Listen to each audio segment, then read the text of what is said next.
Vamos ya, Susana, a Conrado Stoll. Conrado, doctor, ¿nos está escuchando? Muy buenas tardes, Daniel. ¿Qué tal, Susana? ¿Todo bien la conexión? Ahí va Susana, seguro. Sí, oigo bien. Perfecto. Doctor Stoll, buenas noches. Qué tal, Susana? Muy bien, y yo tenía mucho interés de hablar con un médico neurólogo, así que le agradezco infinitamente su presencia esta noche, porque me gustaría saber el COVID-19, ¿qué injerencia tiene? Usted, sé que es un especialista en accidente cerebrovascular. ¿Qué injerencia tiene este virus en la gente que ha padecido un ACV o en otras patologías neurológicas? Es buena pregunta porque el virus, evidentemente, a pesar de supuestamente ser un virus respiratorio, sabemos que afecta a todo el cuerpo, especialmente la coagulación, altera mucho la coagulación. Y se han reportado ya varias series de pacientes con ACV. En el Reino Unido primero, en Estados Unidos después, y probablemente por la formación de trombos que suben al cerebro. Esta semana se publicó un trabajo de un cardiólogo muy famoso, el doctor Valentin Fuster, en Nueva York, con 2.700 pacientes anticoagulados, mostrando que probablemente la anticoagulación es más necesaria que lo usual. O sea, es un virus que no solo afecta al pulmón, hemos visto que en el 70% de los casos no causa fiebre. En un estudio reciente incluso se vio que la gente tenía hipotermia, baja temperatura. O sea, todas cosas muy inusuales y que lo hacen tan difícil de controlar, con tantas manifestaciones. Y la semana pasada el CDC de Estados Unidos que alertó sobre este cuadro inflamatorio sistémico en los chicos. O sea, un espectro muy amplio de presentación, el ACV muy marcado en gente joven y adultos, y neurología en general, convulsiones, desmayos y parálisis por inflamación de los nervios. Y preocupación en personas con esclerosis múltiple, porque los pacientes con esclerosis múltiple no tienen más riesgo de tener el COVID-19, pero están tratados con drogas que alteran el sistema inmune. Entonces, teniendo alterado el sistema inmune, ahí hay un problema con el virus. Entonces, tiene mucha relación con lo neurológico. Muy correcta la pregunta, Susana. Ahora, tengo entendido que hubo un caso, y dígame si estoy en lo cierto, de un hombre que murió hará un mes, muy joven, con un ACV. ¿Esto fue producido por el COVID? ¿A usted le consta? ¿Lo escuchó el tema? Es verdad que la mayor parte de los casos es en gente de más de 70 años y con otras enfermedades agregadas, especialmente en aumento de peso, diabetes, enfermedad cardiovascular y enfermedad de riñón. Pero también es muy importante destacar que ha habido mortalidad en gente más joven. Cuando uno mide el personal médico que atiende a los pacientes, la mayoría tienen entre 20 enfermeros, enfermeras, entre 20 y 50 años, la mayoría. Y hay cerca de 1.000 muertos. Hay un registro mundial de esto. Así que se ha visto en todas las edades. Y lo que me está diciendo es perfecto, porque el primer registro de Estados Unidos fueron 5 pacientes que justamente eran todos jóvenes. Habían 2 de 30 años, todos tenían menos de 50.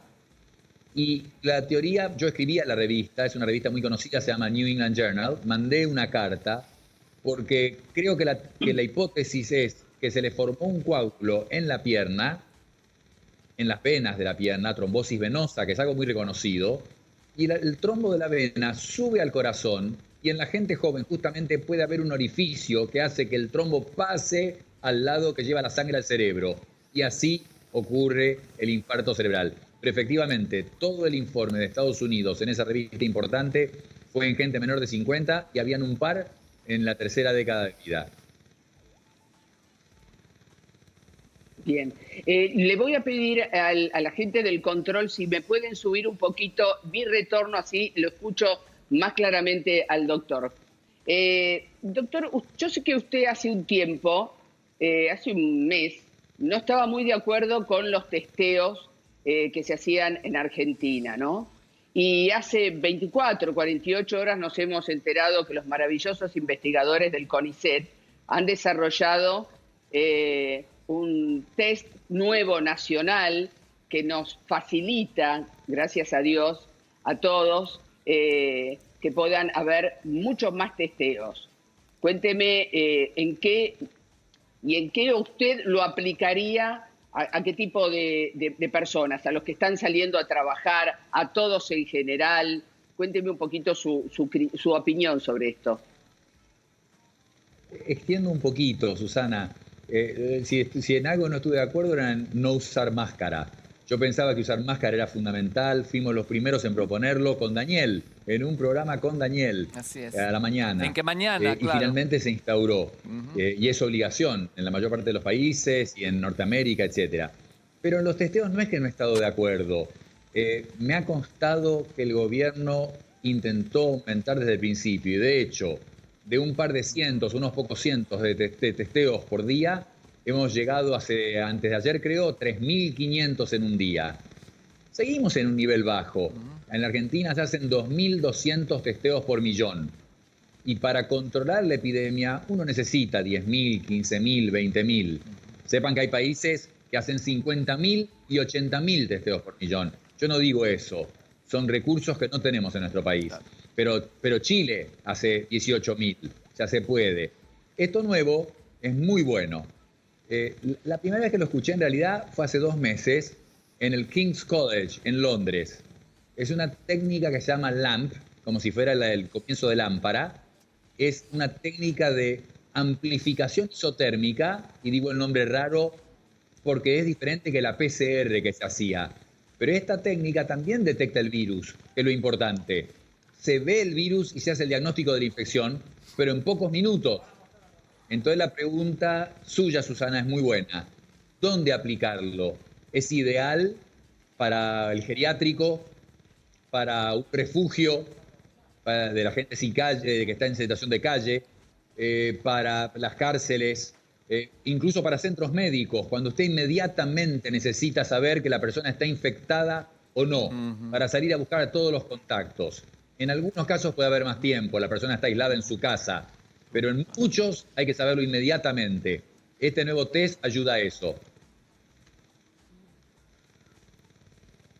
Usted sabe, doctor, usted se formó en los Estados Unidos en una época donde seguramente toda la parte sanitaria está mucho mejor que ahora, porque realmente creo que las cabezas de las potencias tan importantes como Inglaterra, Estados Unidos, España, acá también, volviendo un poco más a nuestro hemisferio, como es Brasil, creo que los presidentes se han equivocado muchísimo, ¿no? Han minimizado mucho el virus.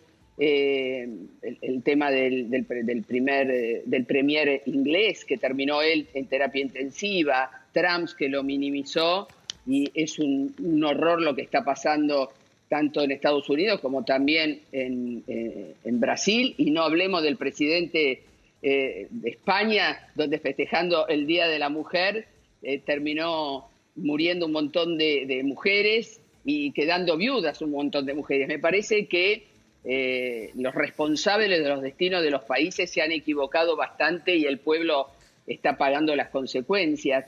De aquella época de los Estados Unidos donde usted se formó ahora, ¿qué me puede decir con respecto a lo que está haciendo Estados Unidos, que no está teniendo una medicina acorde a las circunstancias? ¿Usted cree que es desidia de los gobiernos esto? Todos buenos puntos los que usted hace, Susana, porque efectivamente, creo que fue un domingo, 8 de marzo, quisieron celebrar el Día de la Mujer y ahí vimos el caos que resultó eso.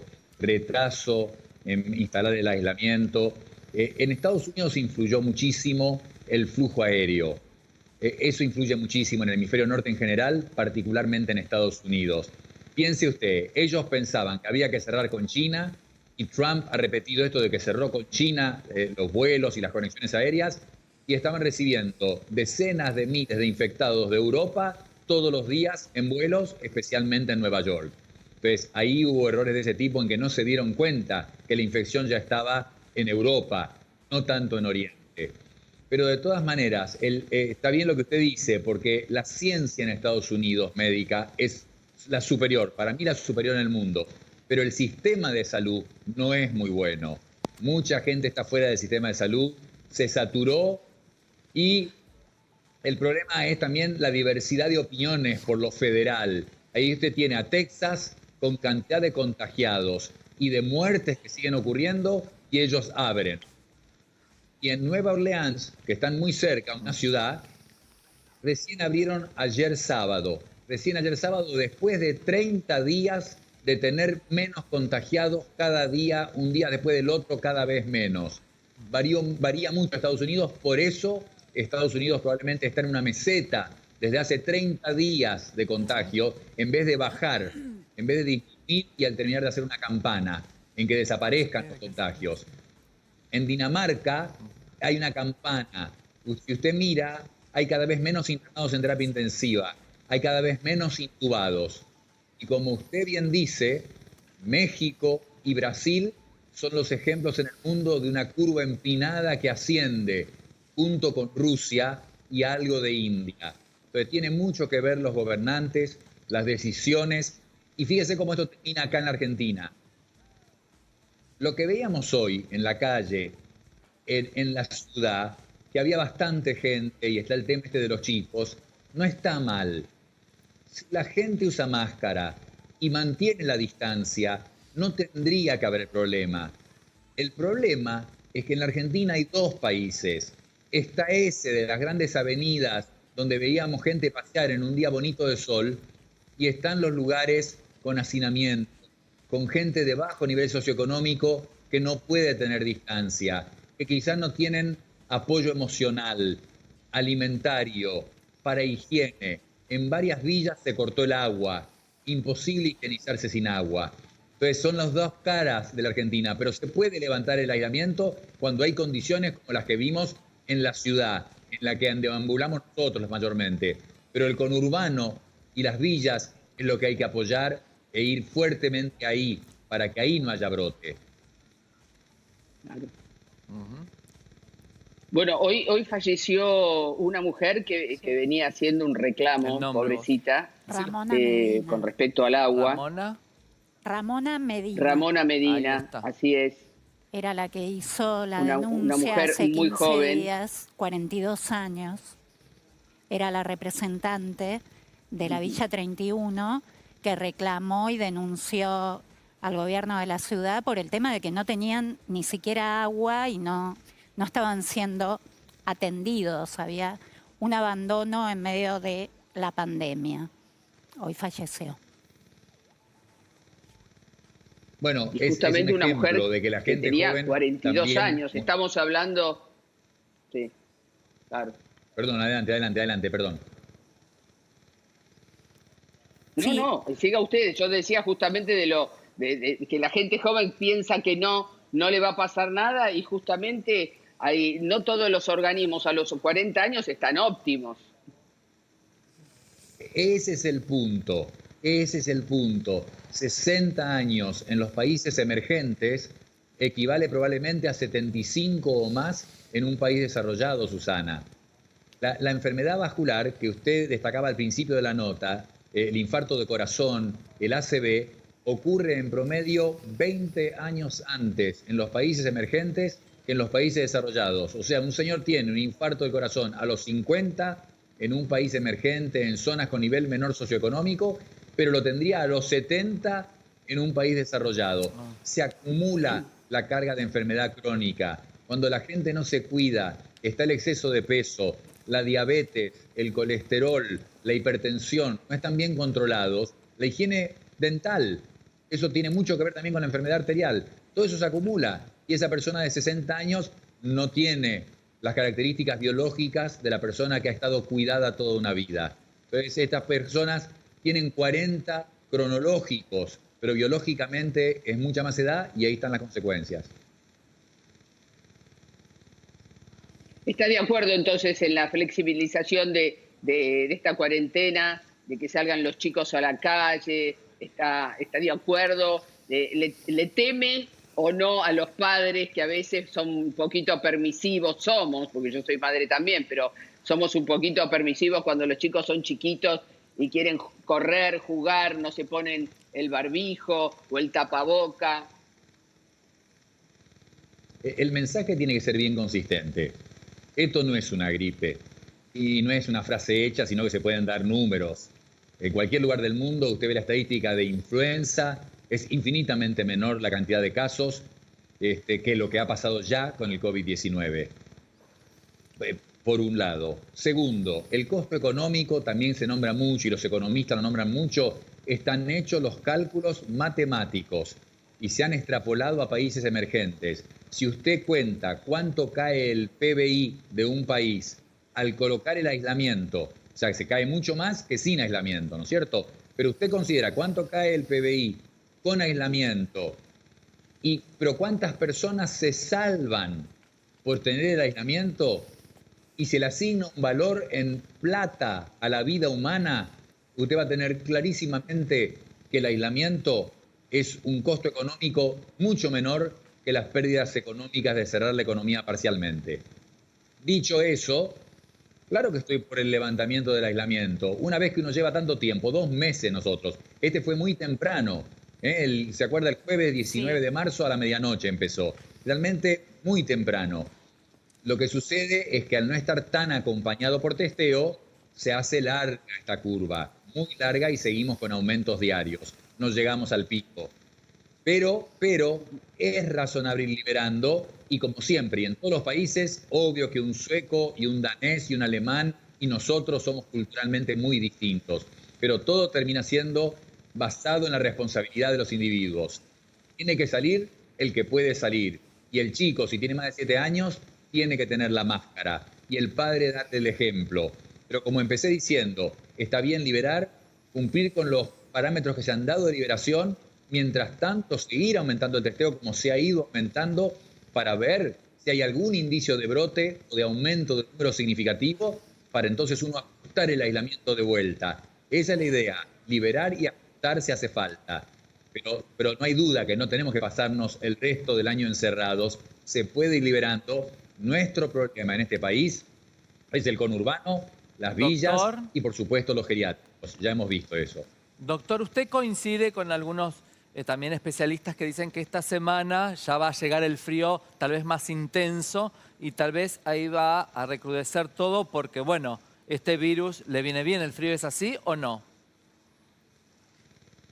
Con este virus no hay mucha experiencia para hablar del calor. Lamentablemente podemos decir, mirá Perú, Ecuador, Indonesia, aún con temperatura y humedad no les fue tan bien. Pero sí sabemos lo que pasa con el frío. Es verdad que en el hemisferio sur no hace el grado y nivel de frío del hemisferio norte. No tenemos días que se hace de noche a las 4 de la tarde, ni grados bajo cero comúnmente. Pero evidentemente el frío favorece al virus, y además es un hecho práctico. Lo que sabemos es que estas gotitas del que está potencialmente contagiado y es asintomático, se mantienen en el aire un tiempo. Cuando el ambiente está ventilado o cuando en verano estamos afuera, enseguida caen o se dispersan. Ahora, cuando uno está encerrado, persisten en el aire, y así tenemos el caso de los supercontagiadores. Hubo uno hace pocos días y fue muy famoso el paciente número 30 en Corea, que contagió 2.000 personas, que fue en un templo que estaba totalmente cerrado por la temperatura. Entonces, el frío en sí favorece al virus, y el que estemos encerrados, en ambientes cerrados, también favorece la diseminación. Doctor, si bien el gobierno ya lanzó una estupenda campaña de vacunación, en el caso de los lugares más carenciados, como usted los nombró, el conurbano, la Villa 31 y todos estos lugares donde realmente hay mucho hacinamiento, una campaña más fuerte con respecto a estas dos vacunas, tanto de la gripe, neumonía y hasta la BCG, ¿no sería bueno? Como, a ver, la última vez que yo me di la BCG fue cuando hice la libreta universitaria, que el otro día buscando papeles la encontré. Digo, uy, desde el año 80 tenía dada la vacuna BCG. ¿no cree que ayudaría un poco a preservar del COVID a toda esta gente? Excelente. Recién yo decía, los que podemos ayudar de alguna forma lo tenemos que hacer. Y entonces, todo el mundo necesita las vacunaciones de gripe, algunos las de neumonía, y la indicación este año por el COVID es mucho más amplia que para los años usuales. O sea, una mujer o un hombre sano de 50 años, 40 y pico, justifica que se den la vacuna. Ahora, con la mejor cobertura médica ha sido difícil conseguirlas. Ahí viene la decisión muy difícil en que justamente en los asentamientos, en las villas, en el conurbano con alta densidad poblacional, mucho más que en el resto del país, la densidad poblacional, quizás ellos tendrían que tener una ventaja, una prerrogativa de vacunación primero porque tienen mayor riesgo. Disminuye en algo el riesgo porque uno no quiere que la persona llegue al hospital con influenza y con COVID-19. Entonces, quizás uno favorecería más la vacunación en esos lugares. Con respecto a la BCG, yo fui uno de los entusiasmados hace un mes cuando se había observado que los países con BCG parecían tener una pandemia menos severa. Lamentablemente, esta semana pasada se publicó un trabajo que sugiere que no hay un beneficio. Así que, Susana, con la que nos dimos cuando éramos chicos, esa ayuda, y a los chiquitos, por supuesto, que la tienen que dar, se la tienen que dar por la tuberculosis. Pero no parece proteger, parece que fue una falacia, lo que se llama la falacia ecológica, haber pensado que la BCG protegía. Ahora, la de neumonía y la de influenza, muy bien, definitivamente mejor. Y si no hay suficientes o vamos a tardar más en vacunar a todos, darle prioridad a la gente que tiene más riesgo. Como si tuviéramos poco, también está el problema del dengue, porque es muy local el tema del dengue, que es otro flagelo que nos está sucediendo a nosotros, en plena capital federal, aparte, le ha pasado a una actriz muy conocida, Laura Fidalgo, que tomando sol en plena capital federal, en una casa, por supuesto, La picó el mosquito. lo padeció y Sí. dice que es de un dolor horroroso. Sí, todos tenemos algún conocido que lo ha tenido. Aparte, basta salir ahora, afuera un rato. Yo estoy en un lugar con jardín y hay especialmente muchos mosquitos. Es importante lo de la chatarra, no acumular, hacer todo lo que podemos cada uno. Tenemos que cuidarnos, tenemos varios problemas. Y podemos seguir, de vuelta, volver al principio de la nota, la enfermedad vascular y pasar el anuncio. No ha habido tanto exceso de muertes. Se ha hecho la cuenta en Estados Unidos, que tienen datos muy sólidos. El mayor exceso de muertes es por COVID-19. Hay un cierto exceso porque otras enfermedades fueron desplazadas, fundamentalmente infarto de corazón, ACV y cánceres que no se terminaron de tratar. Pero no es tan grande ese número. Lo que sí, a esa gente con riesgo vascular, ellos saben quiénes son, que tomen sus remedios como nunca antes en tu vida, que consulten a sus médicos si tienen dudas. Los que están anticoagulados, es algo más complicado, que consulten a los centros donde les controlan la anticoagulación, que se cuiden con las comidas. Es muy fácil comer comida chatarra en esta época. Entonces, que hagan al revés, que se preocupen hacer una dieta mediterránea. Buscan en internet, la dieta mediterránea es la solución. Y nadie puede dejar de hacer 15 minutos de ejercicio por día. 15 minutos de ejercicio. O sea, evitemos todas estas otras complicaciones y el dengue como podamos, por supuesto.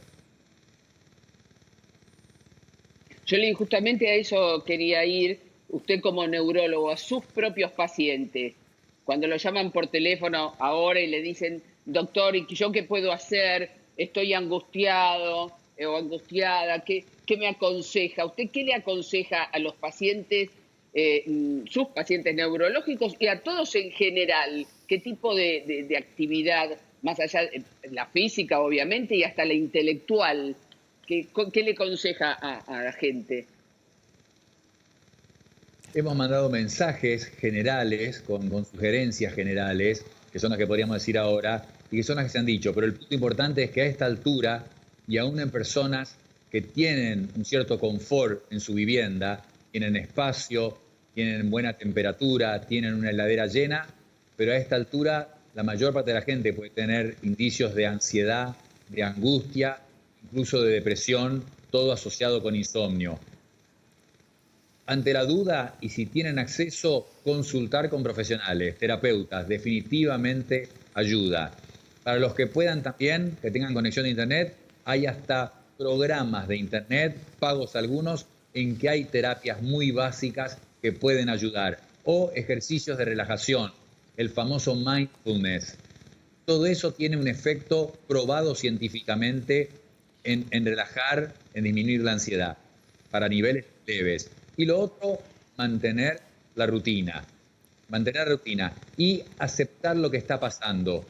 La resiliencia justamente del ser humano viene de no negar, de mantener un propósito en la vida. No es que vamos a hacer grandes planes ahora, no es el momento, pero miremos adelante. Algo hay. Pensemos en otros, podemos llamar a otros, contactar a gente que haga tiempo que no contactamos o contactar a los que regularmente contactamos. Entonces, mantener una visión que no es optimista, es positiva, es realista. Tener cuidado con los mensajes del celular, porque así como el virus se disemina, como se ha diseminado el COVID-19, las noticias falsas se diseminan como el virus. Por eso es importante ver dónde tiene uno una fuente de información confiable. Entonces, yo mezclo rutina, no estoy de vacaciones, entonces me levanto a una cierta hora, me acuesto a una cierta hora, hago ejercicios, tengo horarios para comer específicos y durante el resto del día, depende de la situación de cada uno, propósito en la vida, algún plan, encontrar los 5 minutos para cerrar los ojos y meditar, o si no puedo meditar porque no sé hacer, pensar en cosas positivas y buenas y estar comunicado con otros. Hay gente que está sola. Por suerte somos latinos y acá es más común, para algunos es malo. Son demasiados en lugar chico y sin comodidad. En otros casos es bueno esta trama social fuerte que tenemos los latinos. Hemos citado varias veces el caso de Suecia, donde 1 de cada 2 hogares tiene una sola persona. Una sola persona. Son gente muy sola. Y en Estados Unidos mismo. Por eso hay tantos geriátricos. Acá en el fondo hay muy pocos comparados con el hemisferio norte. Hay muchísimos geriátricos porque la gente mayor vive sola. La familia está separada por miles de kilómetros de distancia. Pero de nuevo, la rutina, la conexión social, mantener una visión positiva y realista, eso nos da resistencia.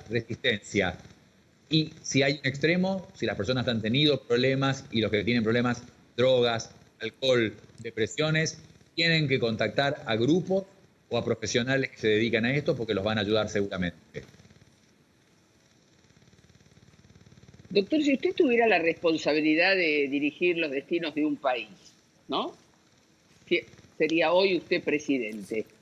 Y usted tuviera que, desde su lugar de médico, ¿no? Le pregunto, ¿por dónde flexibilizaría la liberación de la cuarentena? ¿Por qué sector? Me refiero a los económicos, ¿no? A las empresas. ¿Por dónde comenzaría? Bueno, primero que la verdad, y no es falsa humildad, yo no estoy capacitado para decidir algo así, puedo repetir las cosas que leo y lo que escucho atentamente. Y por eso lo fundamental es que el presidente sí está capacitado porque tiene equipo de gente multidisciplinario. Ese le permite haber tomado las decisiones del aislamiento temprano, el posponer la cuarentena varias veces, el ir levantando progresivamente, coordinarse con la ciudad como lo hizo. La verdad que ahí usted ve que se necesita equipo de gente multidisciplinario para tomar la decisión. Ahora, seguiría los patrones del resto del mundo. El colegio, en algunos lugares empezaron con jardín de infantes y primaria. La secundaria y la universidad la dejaron para el final. En los trabajos, manufactura y construcción es con lo que se ha empezado primero. Y por supuesto, hay gente que no puede trabajar, la famosa home office o por computadora, pero de los que sí pueden, que la mayoría se queden en su casa. El Instituto INSERM, que es el CONICET de Francia, le dijo a Macron, tenemos que lograr que la gente que trabaja en oficinas y tiene computadora, la mayoría se quede en su casa, eso va a ser una enorme diferencia. Después en la cadena alimentaria hay lugares de alta densidad, como es típico en los frigoríficos. Y de hecho en Estados Unidos hubo un par de disgustos en frigoríficos. Entonces, en esos lugares, especial cuidado. La menor cantidad de gente posible, la distancia, la higiene permanente, la máscara. Pero como usted ve, entonces, la parte de servicios desde las casas y usando las computadoras, el internet. Y las partes de manufactura, de industria, de construcción, esas pueden ir saliendo con todos los cuidados de los que hablamos y, por supuesto, cosas como termómetro, temperatura. Yo mismo le dije que muchos pacientes con COVID-19 no tienen fiebre, pero eso no quita que en un centro de trabajo tienen que tomar la temperatura de la gente al llegar y al irse. Y al que se siente mal, no entra. Y a medida que aumenten los testeos, por supuesto, es lo que se planea en el resto del mundo, testear cientos de miles, millones de personas para saber que no tengan la infección. Pero es esa más o menos. Dinamarca lo ha hecho prolijo. Dinamarca siempre pudieron salir la gente con responsabilidad individual, pero podían salir a caminar y andar en bicicleta, todo cerrado. Después, hace 2 semanas, abrieron los colegios y muchos negocios. Aumentó un poco el contagio, pero siguieron disminuyendo las internaciones en los hospitales. Siguen habiendo, y desde mañana en Dinamarca los restaurantes están abiertos, los bares, los lugares bailables, eso sí va a ser lo último. Va a ser lo último. Pero se va viendo progresivamente y por ahora no se han visto esas olas de brote tremendo que se vio en la epidemia de 1918. Se han visto estos pequeños brotes en varios lugares que se han controlado. Tenemos otra tecnología hoy en día. Esos brotes enormes que fueron peores que el primer pico no se han visto y esperemos que no ocurran. ¿Usted cómo piensa, cómo siente que esto va a terminar, doctor? Bueno, no va a terminar pronto. No hablemos puntualmente de la Argentina. ¿Cuándo llegará el pico? No tengo idea. Espero que mantengamos este crecimiento paulatino, que se pueda liberar al mismo tiempo, que encontremos la fórmula para cuidar a los más vulnerables sin que haya brotes y entonces vayamos liberando y reactivando la economía sin tener brotes, protegiendo a los vulnerables. Y con los hospitales sin saturación. Y siguen hoy lejos de poder estar con alguna saturación. Se agrega ahora lo del nuevo testeo. Imagino que el mundo va a cambiar totalmente, aunque aparezca la vacuna. Dudo. El presidente Trump echó a la persona que estaba a cargo de la vacuna en Estados Unidos porque emitió, algunas opiniones provocativas en una audiencia en el Senado que tuvo hace 4 días. Ahora hay un nuevo zar de las vacunas que promete que para fin de año va a estar. La verdad que la mayor parte de la gente piensa que para mediados del año que viene va a estar lista esa vacuna. Eso va a asegurar la inmunidad masiva. Pero el mundo, la forma de actuar ya ha cambiado. De hecho, ya habían muchas de estas cosas. Esto ha acelerado el cambio. Y en muchas cosas es positivo, va a ser positivo. Y siempre ayuda a apreciar muchas cosas, y nos hace más resilientes, mejor apreciar y valorar las relaciones humanas. No dudo que extrañamos mucho esto todos, por que hagamos las reuniones a través de este medio como en este caso. Así que no creo que termine, no creo que se nos pase en nuestro curso de nuestra vida, vamos a recordar siempre esto. Los chicos que han nacido en estos días ya son la generación C, no son millennials, no son Z, no son Y, no son baby boomers, son la generación C y serán para siempre la generación C. O sea, esto no va a cambiar, terminar en sí. Yo creo que en los próximos pocos meses tendríamos que volver a una actividad relativamente normal, los ajustes que ya sabemos, ¿no? De distancia física, quizás las máscaras un tiempo largo y los saludos diferentes y más gente en sus casas de los que pueden trabajar a distancia.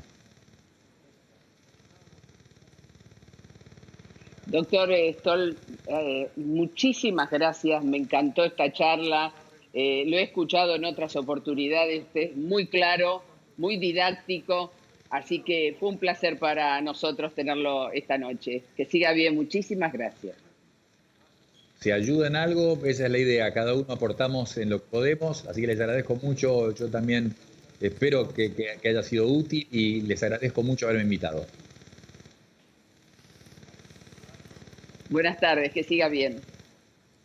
Gracias, Conrado Stoll, ahí desde su casa. Y ahora nos vamos, Rocasalvo, con el móvil porque lo tenemos a Diego Bubet. Diego, ¿dónde estás? Hola, Dani, Susana, muy buenas noches. Estamos acá en los bosques de Palermo. Siempre te mostramos en Implacables, en vivo, qué está pasando en Capital. Bueno, en este momento estamos en el lugar tan emblemático de Capital, los bosques de Palermo. Un día como hoy, un día casi de primavera. Nada, poca gente. Estamos viendo un vehículo de limpieza de la ciudad Bien. Y realmente me sorprendió. No estamos viendo nada. En algún momento vimos alguna bicicleta con alguna persona con barbijo, pero poca gente. Recordemos que este fin de semana podían salir los padres con sus hijos a pasear, a dar una vuelta. Y este lugar ahora está desierto, vacío. Qué bueno, Diego. Entonces disfrutaron durante la tarde los padres que podían salir con sus hijos y ahora muy bien que están en su casa. Nos alegramos mucho, Diego. Sí, Dani, la verdad que esto me sorprendió porque, como dijimos antes, un día primaveral donde mucha gente tenía ganas de salir. Los chicos que en esta cuarentena se quedaron nunca habían salido. Y bueno, sí vi movimiento a la tarde, cuando estaba el sol, tipo 3, 4 de la tarde. Ahí sí vimos movimiento donde la gente podía salir con su familia, con sus hijos, a dar una vuelta. En ese momento vi bastante movimiento, pero me sorprende ahora ver tapo. También recordemos que la gente está consciente, que saca a los hijos, dan una vuelta y vuelven. Por eso creo que esto de nosotros informar y decir que siempre tenemos que estar en cuarentena, que tenemos que cumplir con estos requisitos, como hablaba recién el médico, de quedarnos en casa, de salir lo menos posible. Está visto bueno que da el gobierno de salir con sus hijos. Pasó muy bien en este fin de semana porque pensé que iba a haber mucho movimiento acá y no hay nadie. Recordemos que a la tarde vimos, pero ahora todo tranquilo por acá. Gracias, Diego. En cualquier momento volvemos con vos. Vamos